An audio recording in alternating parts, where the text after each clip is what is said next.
ಅವನಿಪತಿ ಮೂಗಿನಲಿ ಕರಪಲ್ಲವನಿಟ್ಟನು, ತಲೆಯ ತೂಗಿದನು.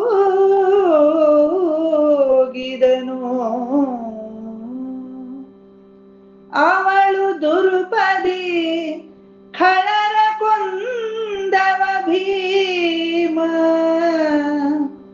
ಖಳರ ಕೊಂದವ ಭೀಮ. ಗಂಧರ್ವ ದಿವಿಜ ಸತಿಯತ್ತಲು, ವಿರಾಟನ ಭವನದೋಲಗವೆತ್ತಲು. ಅದು ಪಾಂಡವರ ಕೃತ್ರಿಮ ತಂತ್ರ, ಮರೆ ಇರಿಗಾರರವರು. ಪಾಂಡವರೇ ಮರೆ ಇರಿಗಾರರು ಎಂದ.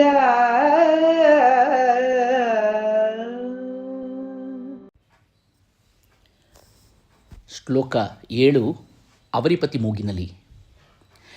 ಯಾವಾಗ ಮತ್ತೆ ಮತ್ತೆ ಈ ರೀತಿ ಧೂತರು ಅಲ್ಲಿ ಯಾರು ಸತ್ತಿದ್ದನ್ನು ಇವನು ಯಾವಾಗ ಅವ್ರ ದೂತರು ಅಲ್ಲಿ ಕೀಚಕ ಸತ್ತಿದ್ದನ್ನು ಮತ್ತೆ ಮತ್ತೆ ಹೇಳ್ತಾರೋ, ಆಗ ಒಂದು ಸತಿ ಅವನು ತನ್ನ ಮೂಗಿನ ಮೇಲೆ ಬೆರಳನ್ನಿಟ್ಕೊಂಡು ಹಾಗೆ ಯೋಚನೆ ಮಾಡ್ತಾನೆ, ಅವಳು ದೇವಕನ್ಯೆ ಆಗಿರೋದಿಲ್ಲ, ಅವಳು ಬಹುಶಃ ದ್ರೌಪದಿ ಆಗಿರಬೇಕು.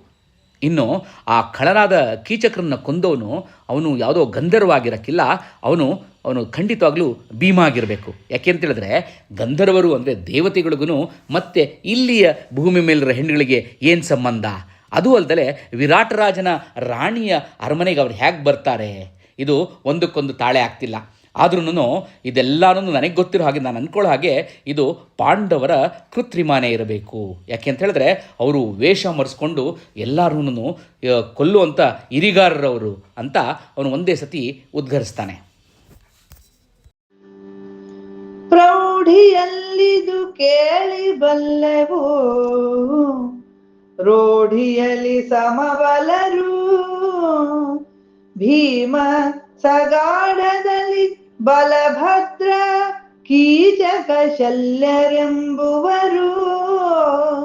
ರೂಢಿಯಲ್ಲಿ ಸಮಬಲರು ಇದ ಕೇಳಬಲ್ಲೆವು. ಗೂಢರನು ಗರುವಾಯಿಗೆಡಿಸಿಯೇ, ಗಾಡಿಗೆಯ ನೆರೆ ಮೆರೆಯಬೇಕು ಎನೆ. ರೂಢಿ ಸಮತಳಿಸಿತ್ತು ಸೇನೆಯ ನೆರಹಬೇಕು, ಸೇನೆಯ ನೆರಹಬೇಕೆಂದ.